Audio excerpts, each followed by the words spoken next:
All right, we're going to call this special meeting of the Board of Education to order. Please rise for the Pledge of Allegiance. Back there. I pledge allegiance to the flag of the United States of America and to the republic for which it stands, one nation, under God, indivisible, with liberty and justice for all. Thank you. All right, this is a special meeting, so we're really unable to change the agenda per state law, but can we get a motion to approve the meeting agenda?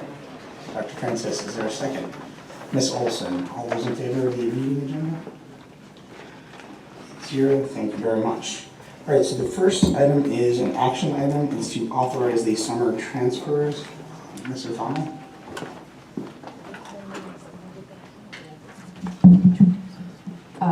This action is to delegate the authority to the executive committee of the board to approve transfers during the summer months when the board is not meeting. All right, is there a motion to approve that? Okay, so I'll make a motion. Ms. Stowe, it's on the agenda. It's not, okay. You know, I'll make it. Make a motion for me, Peter. All right, I move to authorize the board executive committee to approve all budget appropriation transfers between the regularly scheduled board meetings. Happy to second that motion. The second from Ms. Stowe. Any discussion? You want to just, for the Yeah, record, who's yeah. the executive committee? For the record, the executive committee is the chair, the vice chair, and the secretary. We traditionally do this at the last meeting of the year, and somehow it fell off the agenda, which is why we're taking it up tonight. Any further discussion? All right, all those in favor? Passes 8-0, thank you very much. All right, the next item on the agenda is the transportation policy, Ms. O'Donnell. The packet that we presented recommends that we adhere to the policy on transportation with respect to providing transportation to private schools. So we're recommending to not reinstate the busing. Discussion? All right, Dr. Francis. So in PGC, we looked at state statute, we looked at some other areas near here, Stanford being one that came up. And Stanford basically takes the information from the state statute and puts it right in there, which basically says it's required for any school that has 50% or more for Connecticut residents, any obviously public schools and any private schools in that circumstance. And there's a cap in terms of how much you're required to pay per pupil for that, and then there can be negotiations beyond that. And that's pretty much all it says in that policy, which we sort of took and put into the CABE policy. So what I sent out to you guys as sort of a working document that we had been looking at our meeting had the original CABE language, had that it's really statute and similar to Stanford paragraph, and then it has the sentence about asking for the data to come to us at the cabinet level to come through that is required to be sent to the state. So there's one sentence in there that says there's a form that needs to be filled out, and that basically gives the information in terms of enrollment numbers, and that gets sent to the state along with some other things, and asking for that to be sent to us at that time as well. We weren't quite sure at the time of the meeting what the deadline was for that, and hadn't come up with a specific time for that.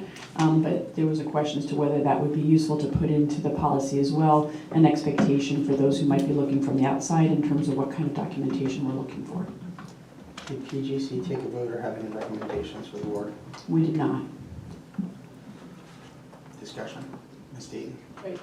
I'm open for others to interpret what happened differently, but we definitely didn't take a vote.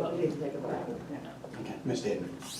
So the core policy is one from CABE that serves all Connecticut school boards that belong to CABE, which is like 140.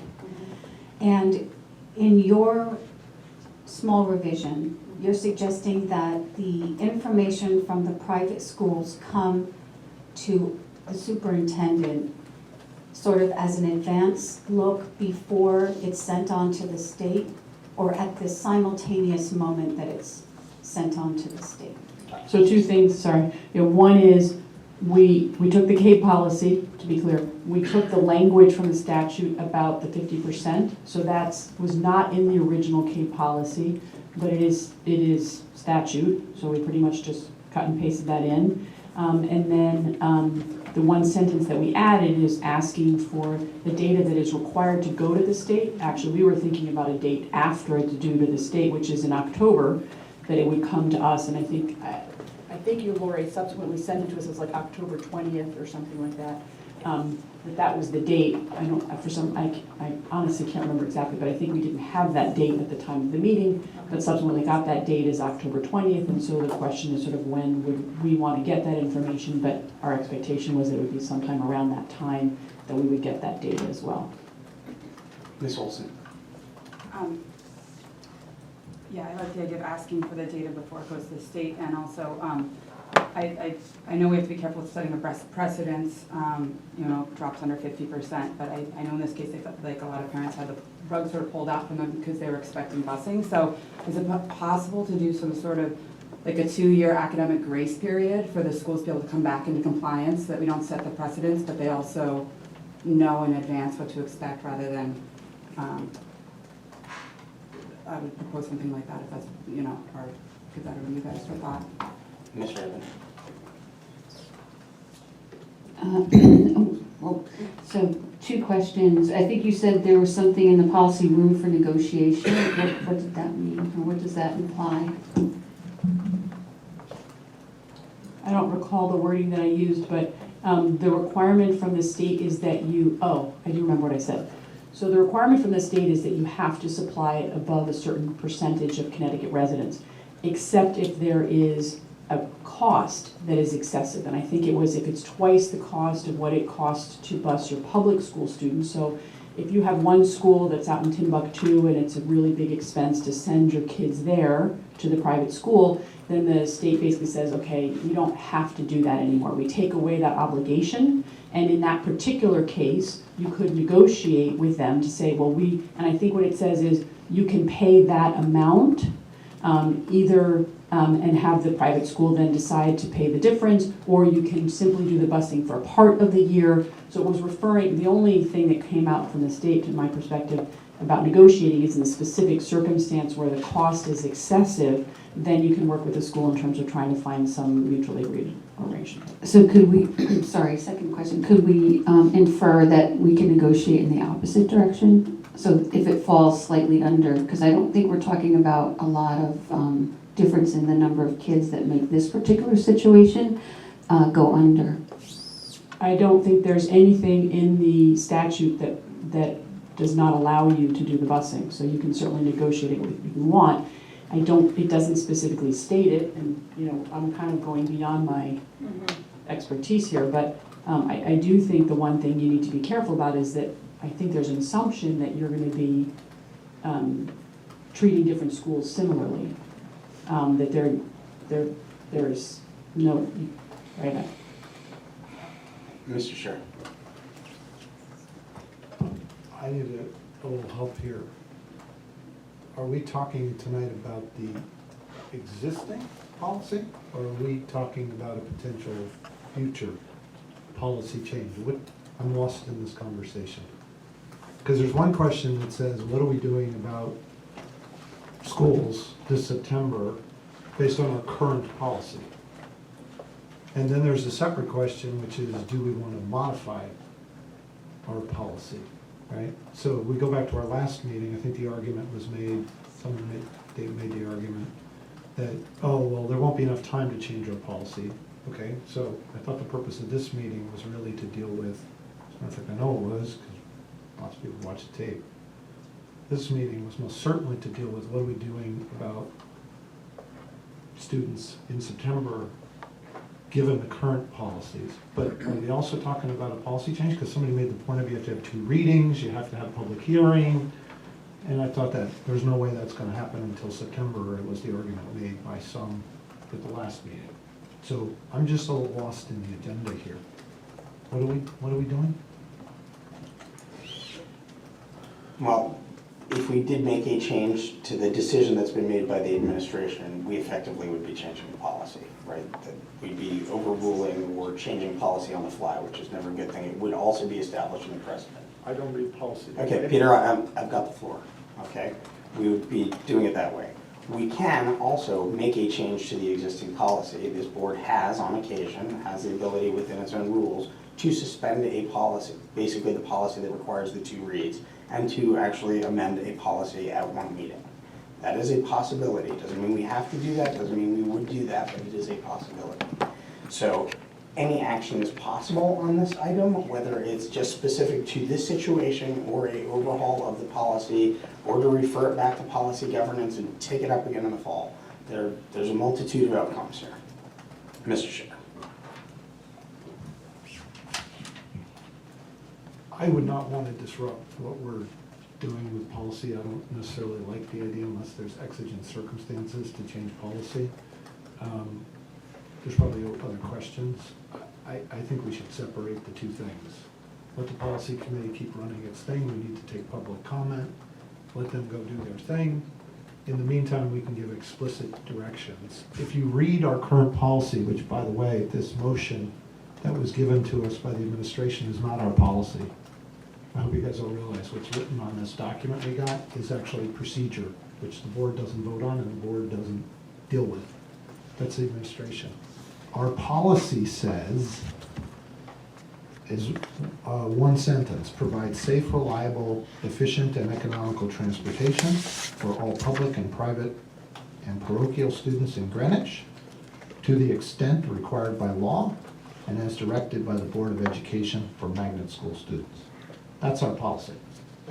So I think I made this point at the other meeting. I think we could go and dig up, well, what did the board mean? Because none of us were on the board that I know of, at least I wasn't, in 2005 when this policy was written. And I think it makes sense to go look at the, obviously it says to the extent required by law. You go read that, right? The law is, as you pointed out, Gaetan, is very clear what you have to do above 50%. Right? Because if you go read the law, it says you shall provide this above 50%. It doesn't say what you're supposed to do below 50%. So it seems to me, if I take our policy and it references the law, and then you read the law, and the law says what you have to do over 50, but it doesn't say what you have to do under 50, then that's left to the discretion of the board to decide what to do. So unless somebody's, unless some outside attorney, which can tell me that the law from Connecticut, the statute from Connecticut says something different, it seems to me we just have before us a decision on what are we doing below 50% until such time as the Policy Governance Committee can clean up, if you will, or make more specific what our policy should be. I'm glad to have the debate about what our policy should be.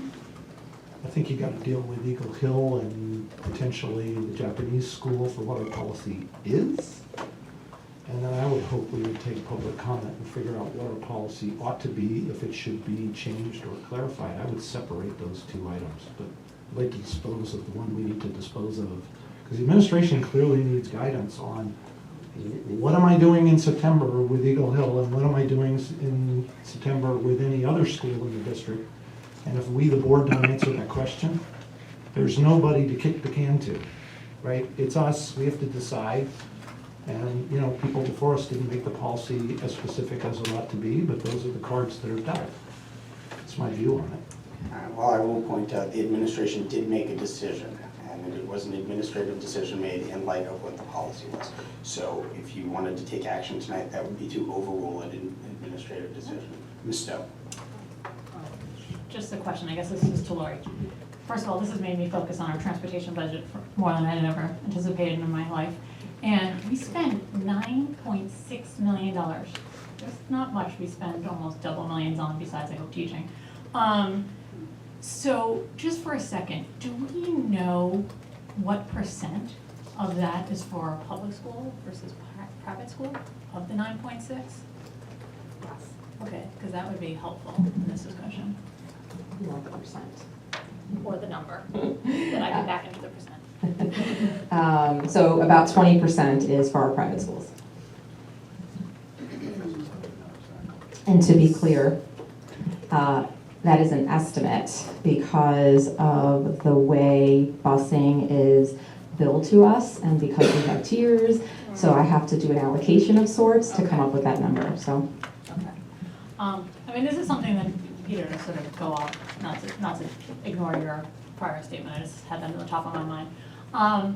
I do think that this is something we need to think about, and I know I'm on the policy committee, more than just sort of the CAVE policy, and that's because Greenwich is unique in the sense that we have more private schools probably than any other town in the state, and the fact that we border New York also obviously impacts it.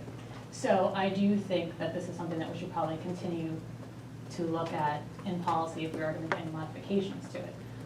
As for the issue tonight, I think you're right, we have to sort of either decide if we're focused on the administration, or if someone wants to sort of think about, like Megan said, this was sort of became an issue, something that I don't think any of us were aware of, and maybe, you know, for the next year, we look at sort of suspending this, or however you want to call it, and then we take some time to make sure we analyze it correctly, because we do have to worry about the precedent we're setting when things fall below 50%, when you have new private schools that potentially open up, and all of a sudden, we're spending a lot more than we ever anticipated on busing, and that scares me, given how tight our budget is.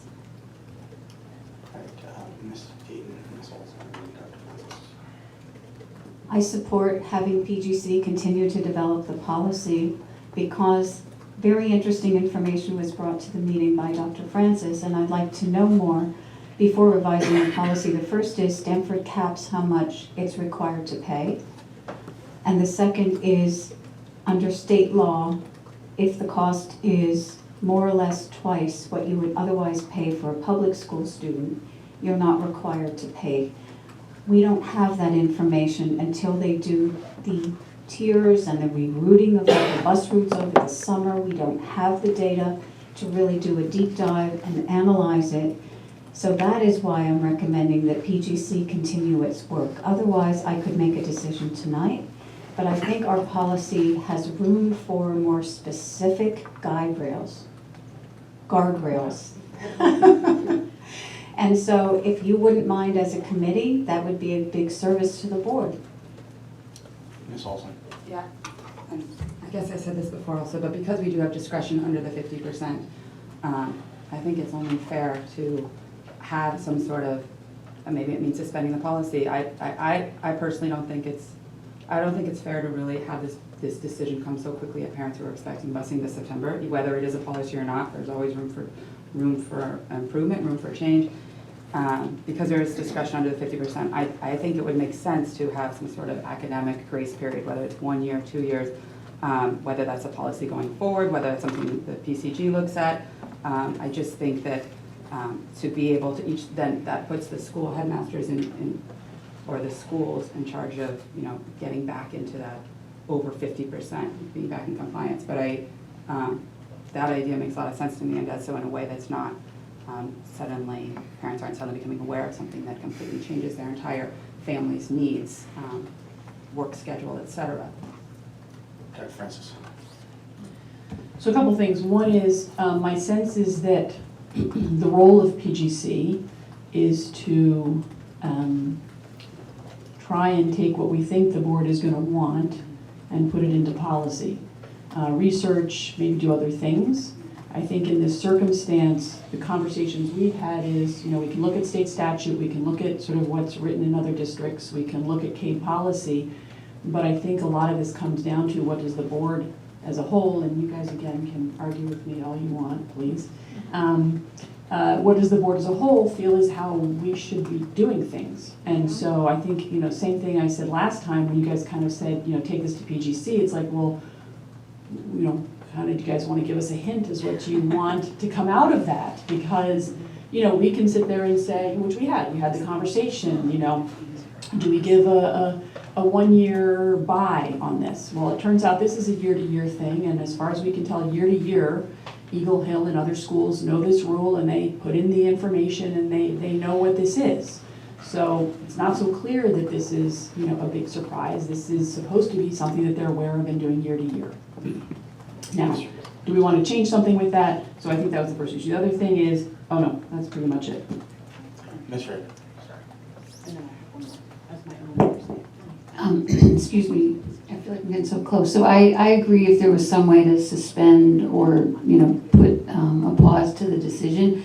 I know at our last meeting, I mentioned that there didn't seem to be adequate notice. And Ralph said, well, our own public school students don't get noticed until August, which I think is irrelevant because I know that my boys live more than 2 miles from the high school and they were getting a bus all the time. The only thing I didn't know is were they getting picked up down the hill or up the hill? And living near Eagle Hill School, I can tell you, I have to avoid driving by it to go to work. I have to leave to go to work by a certain time, otherwise I'm going to be late. So I think about our policy and in the context of everything else that's going on in our town and the uniqueness of where certain schools are situated. Mr. Chair? Megan, to your point, just the way of I thinking about it, we're already providing transportation according to Ralph, right? And I don't know if David, we're already providing transportation to nearly every student in Greenwich in private schools today, right? So there's no, the only people we're not providing to are the kids that are at this Carmel Academy, which I can't figure out if it's Carmel Academy or this Japanese school, but whatever it is, which we haven't been able to find out how many of them there are, but there's, whatever that I've seen, but there's not many of them. And the board already passed a budget to provide this transportation. It's not like we're out looking for new money to fill a hole that we can't fill. So the recommendation of the administration was, then the administration, not Tony, was take away that money, recoup it, take it away from private schools, okay, and repurpose it for other uses inside public schools. That was essentially the argument that Ralph made. He said, we have savings, I need that money for something else in public schools. It wasn't for public school transportation, it was for something else that needed to get funded, I don't know, training, teacher training, or whatever. So the board already passed a budget to fully fund transportation for all this. So what we're really talking about is essentially revising the budget, taking away transportation from a private school, and if you look at our policy, you want to know where I am on policy? I don't see a reason why, if we're already providing transportation for all the private schools in Greenwich, and we have been doing for decades, I wouldn't treat that lightly to all of a sudden take this huge number of parents who, by the way, are paying for schools, right? I'm a little worried about the thread I hear from some, both inside our organization and outside, this public versus private thing. I think that's a really unhealthy place to go, right? This community works because we have a network of public and private schools and they work really well together. Ms. O'Neill, for example, has talked many times about the incredible program that's going on in Brunswick for kids during the summer. There's a lot of, I see this as nothing but potentially divisive, and it's not like we have a budget problem. This is already funded. We can do this. So this is taking away from somebody else. On the face of it, to me, this just sounds really unwise to do this. And I think we're still left in the place, candidly, when Lori says, let me tell you what the words allocation means. For those of you who are in finance, allocation means I don't really know what the cost is. I could come up with a way of kind of guessing and allocating to people, but I don't know the actual cost. There were some of us who were around during start time, and we learned quite painfully how busing actually works. That it's not a game of Jenga. You don't just take one out. It doesn't work that way. So it may be that this isn't costing us, we would save nothing by taking Eagle Hill out. Yeah, we may save absolutely nothing. It may change nothing in our transportation network. It might change a lot in our transportation network. It just seems to me, making those decisions with this kind of information, I'm where you are. I would most certainly, whether it's a year or 2 years, I would leave this alone. I would not accept this recommendation from the administration. It's too disruptive, it's too divisive. But now that it's on our table and it's before us, I think, PGC is the right place to look at it. They need input. I think we should be talking about changes more well-considered in the future, not doing this on the fly like this with the kind of information that we have. Because it's really not, there's no urgency to do this. We're fully funded, it's already funded, it's already paid for in the budget. So I don't know what we're gaining out of introducing this level of disruption, particularly to these parents. And candidly, putting an irritant between public and private schools in Greenwich, I think that's just a remarkably bad idea. I'm sorry, we're still discussing, thank you. Lori, if I could ask you, I think somebody said the data goes to the state in October. When did we get the data for Eagle Hill for this school year, which is the data we're using to make the decision? January, And did we have to seek it from them, or did they willingly provide that? we had to seek it. And how does that work with the other public schools in town? The private schools, I'm sorry. I know we had to seek, I'm pretty sure we had to seek all of them. I'm not sure if there were specific schools that provided it to us in advance. I could get that information. And are we providing transportation to any other schools that are below 50% Connecticut residents? No. And do we have any schools that are, I guess I'll use the state's term, impending, where it looks like a couple of kids here or there might put them under the 50%? Not within a couple of kids, but we do have another school that's fairly close. Yeah, Ralph Actually, Dr. Francis, you had your hand up. Actually, the other question I was going to have is just to check. So other than Carmel Academy, a combination Japanese school, other schools in town, private schools in town that we are not providing transportation for? I vaguely thought there were other ones.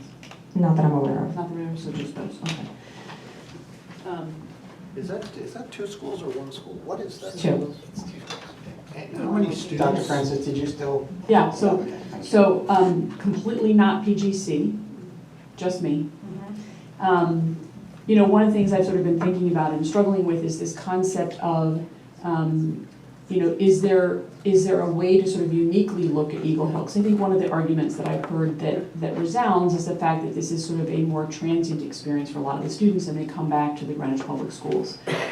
The other side of the argument that I sort of feel is important is that I do feel like we need to be fair in terms of our treatment of different schools.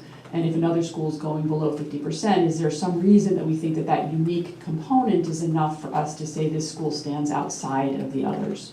I went into PGC, with sort of the same, wow, this is last minute, and maybe we should just give a 1-year extension and then think about it. As I said, my sense is this is something they've actually been aware of, even if we haven't, so I'm not sure it's as much of a surprise, at least to the administration, in terms of this potential. But I think that's sort of the crux. I will say that I have complete faith in our administration that this was in no way a discriminatory act based on special needs. I think this was very much a sense of, we have other schools that are interested in this, we're now looking at these numbers, it's not fair to treat these schools differently, and that they felt that that was sort of the wisest way to proceed. I do think as a board, we can certainly give our sense of what needs to be done, but I think to me that's kind of what it comes down to. And I don't exactly know, but my sense is legally, I think it's probably not likely that we would be able to say, well, we're going to give Eagle Hill transportation when they're under 50%, but not to some other school. That we would have to do that for all. And so I think while it may not be a big savings, although difficult I think to calculate, not a big savings, I do think we need to realize that especially now that this is maybe not something we've been thinking about, but now this has been out in the paper and out in the public, there may well be other students now that we would be obliged to transport. And so we are potentially looking at an increase in cost based on that which we had not put into our budget. And so I think that we do need to accept, because I don't think it's a circumstance where I would think we would be able to say, well, no, unless we create a policy where we say, okay, our policy is we're going to give a 1-year extension because it hadn't happened, and I still am not sure whether legally that would be allowed. Ms. Dayton. I agree with you that we shouldn't treat different private schools differently. That makes no sense whatsoever. My quandary is that we did not get the data from Eagle Hill in time to craft it with our budgeting. I'm annoyed that we had to seek it out in January after passing the budget in December. That's not very collaborative behavior between the schools. I'd like to have the data that shows us exactly how much more it's going to cost us after they do all of the logistical planning. So for me, I really can't see a way to base this decision tonight on solid data. I don't have a cost number. I don't know how many other students are out there in Greenwich that will come forward. And I think this is just a terrible sequence of events that did not have us properly budget. And we don't want to carry that forward to the future.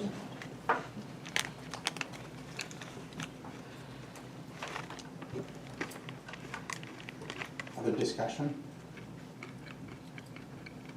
Anybody want to make a motion?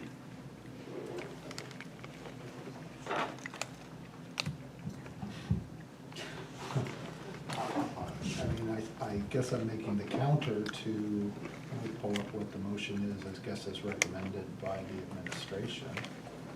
The administration's motion is the Board of Education will adhere to policy, okay, I can't use that one, and will not reinstate busing for Eagle Hill schools.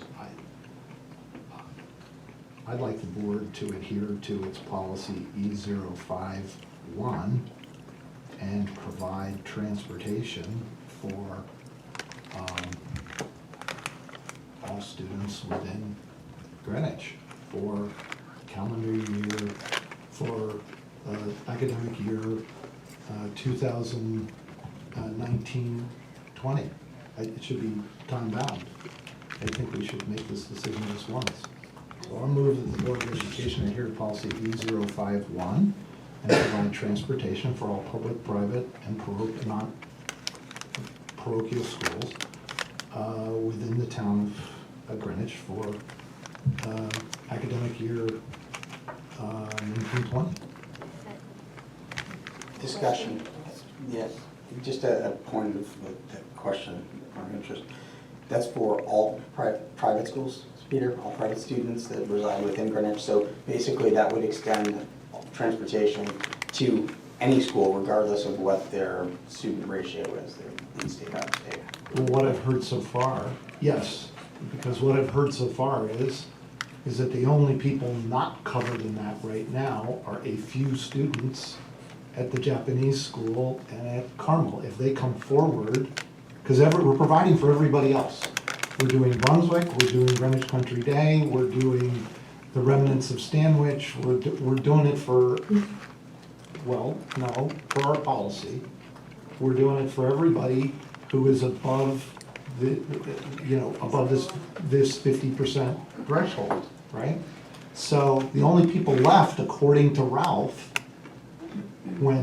maybe he told you all something different, but what he told us is, therefore, okay, your exposure is, here's your choice.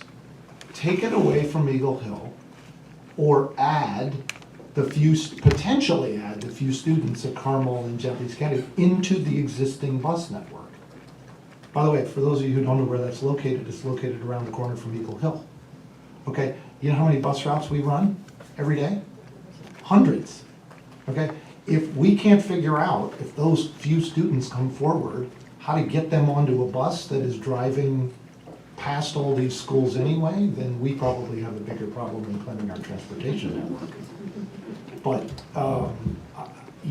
there's no, for those of, by the way, there is no dedicated bus going from one neighborhood over to Eagle. There's no dedicated network for Eagle Hill.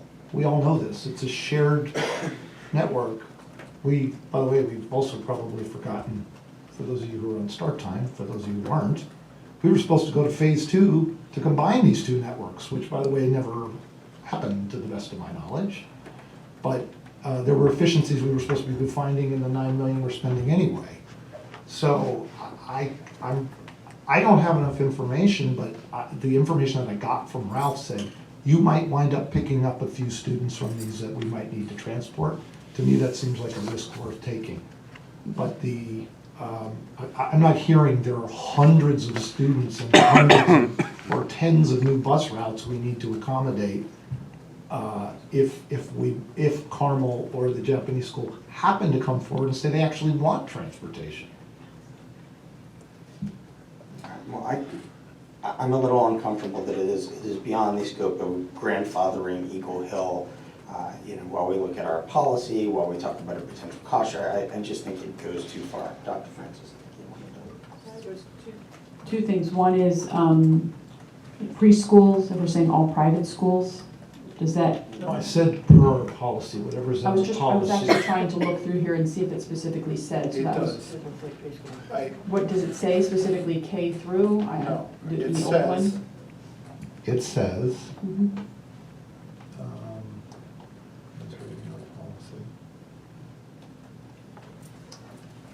So that was one concern I had with all private schools, because I think that might expand into an area that we're not aware of. And given that, You can modify it, I'm okay with modifying it. I think my purpose. and then given that, right, and then the other question I was gonna say is, given that we know that Carmel Academy had already asked, wasn't it Carmel Academy that had asked? No, someone had sent a letter asking, and I thought it was either Carmel or Japanese school, Japanese school had asked. It does seem pretty likely that they're gonna want to do that. And do we have a sense of how many students they have in that school? Anybody know? That are residents of the town, that are located in the town of Greenwich, right? Right, you're right, we'd have to see, but they're, I think Because they were it- pretty close, they were Gator, pretty just for close to clar- the 50%. Just for clarification, it says, provide safe, reliable, efficient, and economical transportation for all public, private, and parochial students in Greenwich. That's what the existing policy says. Well, it actually says it's any nonprofit, non-public school. So if it's a for-profit, then I'm reading from our policy that's on board docs, so is that What's wrong? the policy number, Peter? E Because this is- E051 policy. That may be a procedure. No, this is policy. You're reading from procedure. No, I'm reading from the bylaws of the board. Yeah, Ms. Dayton. So does your motion recommend Follow. deficit spending, if necessary, to cover all schools in the town of Greenwich to exceed what we have put into the budget under the transportation category? I don't know what deficit spending means. I'm but asking you, are you willing to overspend the budget to accommodate any potential changes in enrollments and in requests from all kinds of the private schools? Are you willing to overspend the budget that we've already passed? I don't have, Jennifer, I'm where you are. The information that I have is limited. The information that I have is, we have a giant transportation network, and Ralph said, Peter, that our exposure may be, there may be a few students from these schools that we would need to fit into the network. Now, we're in the same place. We don't know what we save, and we don't know what we would have to spend. So I'm in the same place you are, which is we're stuck, but here we are on July 8th. Do I like being here making these decisions with this kind of information? Absolutely not. But unfortunately, we're in a bad place, which is we have to make decisions based upon the information that we have. Yeah, Laura, do you have the data? Yes, so for the Japanese school, we have, this is as of the school report that would have been submitted last October. The Greenwich residents at the Japanese school is 11, and Carmel is 24. Hence my point, Jennifer. That's- So- By my math, that's, if I can Okay, count, Miss Stone. 35 students. Okay. This is so hard. I don't like making, and like to your point, Jennifer, I don't, especially as a financial person, I hate making decisions without a little more time to think about it and without the unknown. For example, if we made, and maybe we could amend this, if we agreed to this, we could have a school pop up tomorrow, some private school, and that they set themselves up for a not-for-profit, and all of a sudden we're sending 100 kids to backcountry on a bus or something like that. So we need to be careful about what we pass here, because we could be putting ourselves in a serious financial situation. So I don't want to modify your amendment since that, or sorry, your motion since that's on the table, but I would suggest something more along the lines of sort of, especially since we have a new superintendent who's going to be looking at special education, everything, that we say for the next year, we're going to override the decision that the administration made. But we're also going to come back with a revised policy, which is a reflection of the board. And I think that just to sort of start floating some ideas here, I want to make sure that if we did do something that would be going beyond what we have to do per state statute, that we were careful to say that it were schools that were well-established, that were not-for-profit, that were currently in Greenwich, something. All of a sudden, we have 20 new schools that we're servicing. We're going to have a lot more than a $10 million transportation budget, which doesn't make sense. So if we could modify the amendment in that way, just sort of say, let's override the decision for the next year, and then the policy, PTC works really hard to sort of reflect all of the board. That's what I'd like. Barbara? I think when you read the policy, it says to the extent required by law. So if we were to make any exceptions, we would be changing our policy. And so therefore, it is not a simple decision to make an exception for one school over another. I don't like pitting one school against another. And I don't, to me, it's not an economics thing. It's really about policy and adhering to policy. And if the policy has to be changed, then it should go through its due course.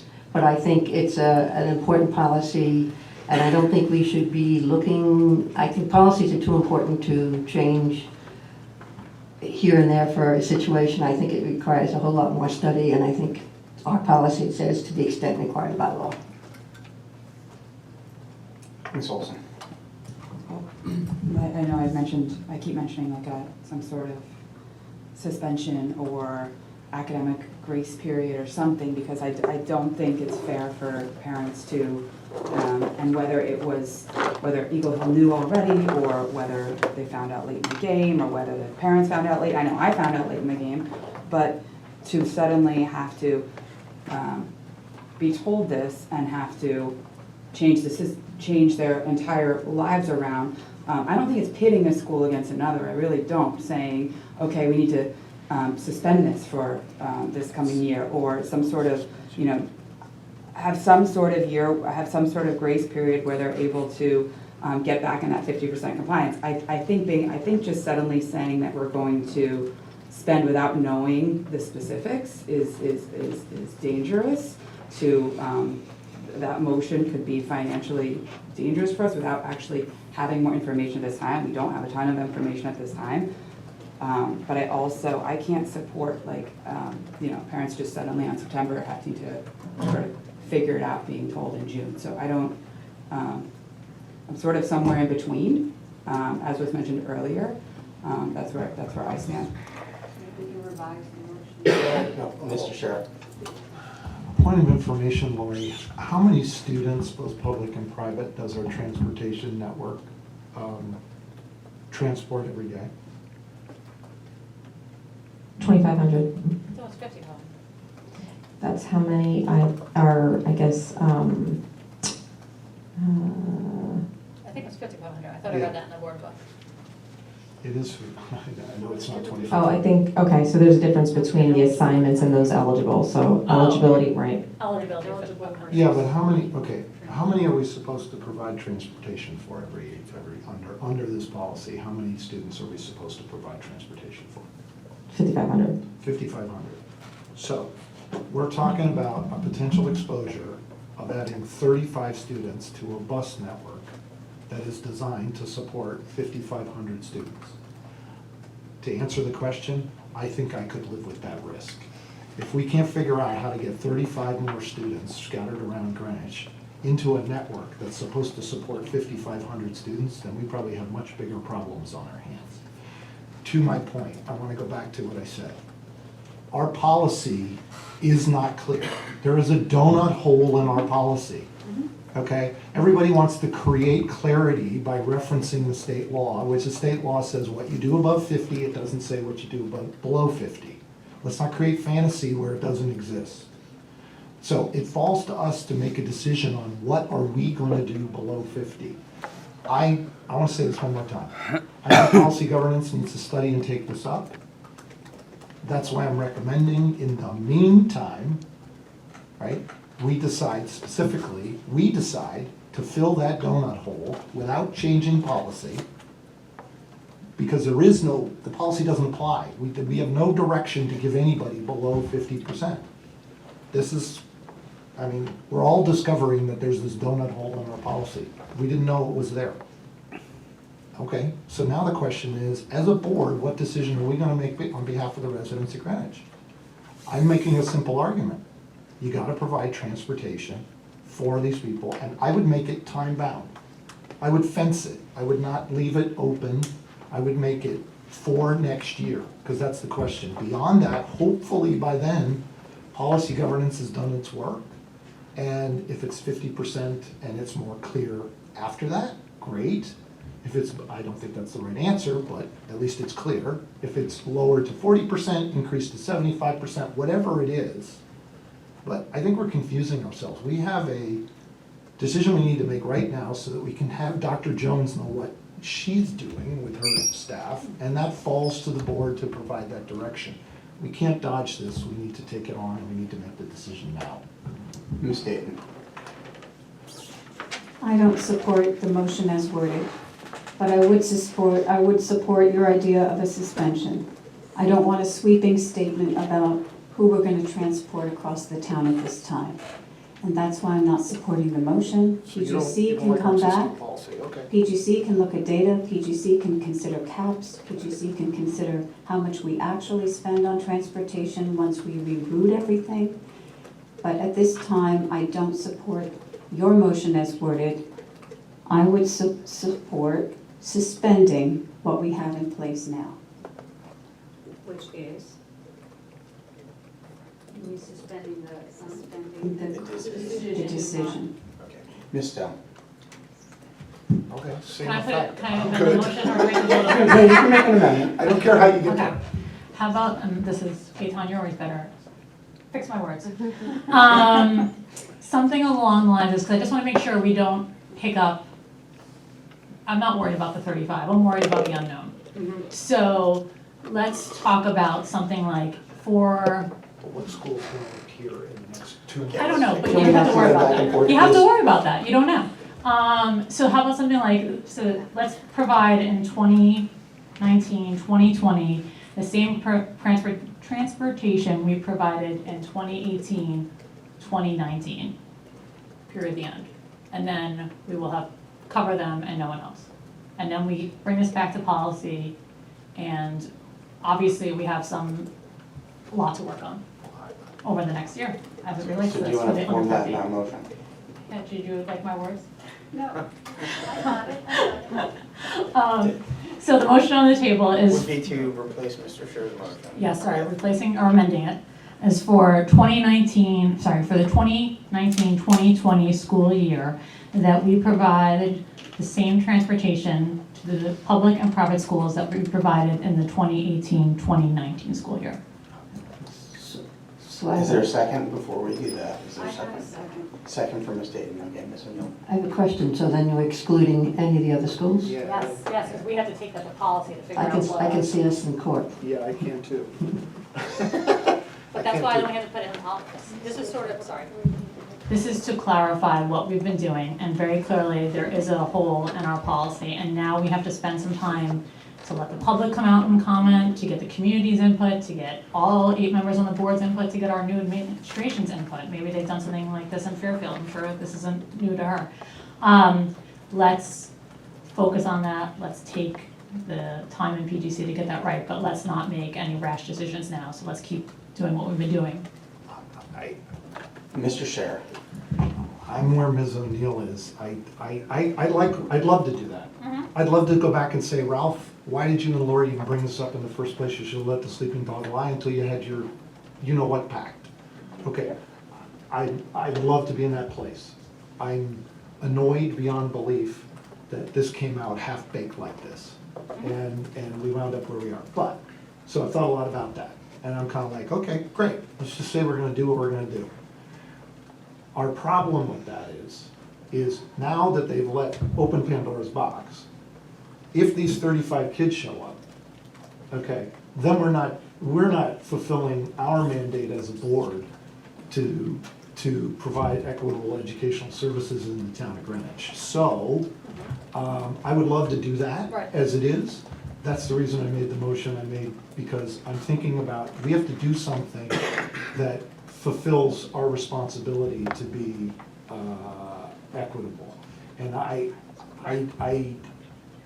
don't, now, we could do it this way, and then we could wait for Carmel or the Japanese school to go knocking on Dr. Jones' door, and then Dr. Jones is gonna say, hey, great board, now I don't know what to do, because you didn't provide clear enough direction. So by the way, Mr. Bernstein, could you schedule another special meeting to discuss that? And I'm where you are, but I think we have to deal with this all at once. Dr. Francis? So two things. One, I'm trying desperately to find exactly what the definition is of to the extent required by law, because to me, what that's saying is you have to meet the law. I don't think it's such a huge loophole. I think it's saying there's a law out there and you need to meet the law, and as long as you're meeting the law, then you've done what you need to do. So I don't think it's a huge loophole. I'm not saying we can't decide to do more, but I don't think there's that big a loophole. Having said that, what I really wanted to say was, I think another option would be to say, which I think is quite reasonable, that it needs to be, we will extend transportation to those schools that have given us data in the prior year that was required to be submitted to the state. So there won't be any surprises, because it can't be some new person that comes up all of a sudden That's that fine. hasn't submitted the data, that hasn't given us that information from the prior year. So that might be also a little motivation for the schools to make sure that they give us the data, so that we have that, because those are the schools that we would then be supplying. And so we know exactly who we've gotten data from the prior year, so you can do it that way. Okay, we don't do amendments to amendments, so the amendment on the table, I'll amend my own. well, you can't, because there's already a motion that's been seconded and amended. So you can withdraw yours and let Gaetan think your words. Okay, I'll withdraw mine. See, I told you Gaetan would come up with my words. All right, so Dr. Francis, would you like to make a motion? And a motion to amend, you're amending. ED 159. 159. All right. I move to amend the motion by Mr. Scher to say that we will supply for 2019-20 school year busing services to those nonprofit schools that supplied their data with the 159 K-12 that supplied their 159 form to the Greenwich Public Schools. Is there a In the second? prior year. Yes, you said it. Okay, sorry. Sorry. Is there a second? Second from Ms. Olson. Michael, can you read, do you have it? I want to make sure we got it. Amend the motion to say that the Greenwich Public Schools will supply for the 19-20 school year busing services for those nonprofit K through 12 schools that supplied the K-159? ED 159. ED 159 form to the Greenwich Public Schools in the 18-19 school year. 1920. No, no, no. The It's data- provided in It's based on the 1895. data they provided for us Prior year. past year. All right, and there's a second from Ms. Olson. Discussion on that motion. All right, so all those in favor of the amendment? Okay, so now the motion on the table carries 8-0. The motion on the table is that very same motion. It is to provide services to the schools that provided the ED 159 for K through 12, nonprofit, all the rest of it. Any further discussion on that? All right, so all those in favor? All right, that passes.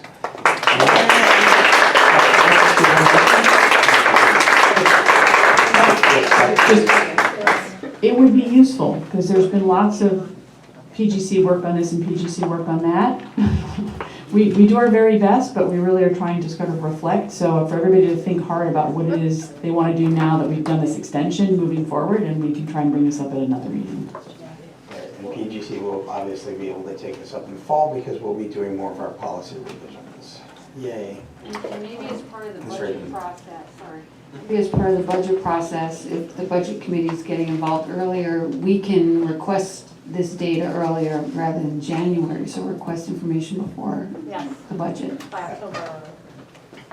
Dr. Francis? I move to adjourn. Second. All those in favor of adjourning this meeting? All right, we are adjourned. Thank you.